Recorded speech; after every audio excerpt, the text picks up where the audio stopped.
કારેલીબાગ વિસ્તારમાં આવેલું બહુચરાજી મંદિર કે જ્યાં રાજવી પરિવાર દ્વારા આજે દર્શન કરવામાં આવ્યા। આસો સુદ અષ્ટમીનો પાવન દિવસ નવરાત્રની આઠમ હોય અને આઠમના દિવસે રાજવી પરિવાર બહુચરાજી મંદિરે દર્શન કરે છે। દર વર્ષની પરંપરાને જાળવી રાખતા આ વર્ષે પણ મહારાણી રાધિકા રાજે ગાયકવાડ સાથે જ રાજમાતા પોતે અહીં બહુચરાજી મંદિર ખાતે પહોંચ્યા હતા અને તેઓ દ્વારા અહીં બહુચરાજી મંદિરે માતાજીના દર્શન કરી અને ધન્યતા અનુભવી।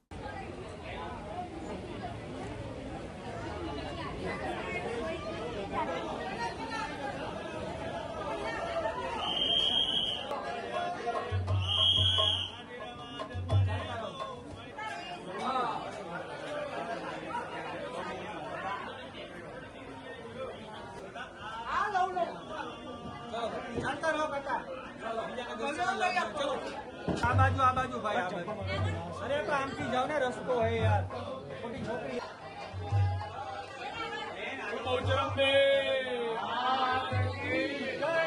चलो भाई धीरे धीरे चलता रहो।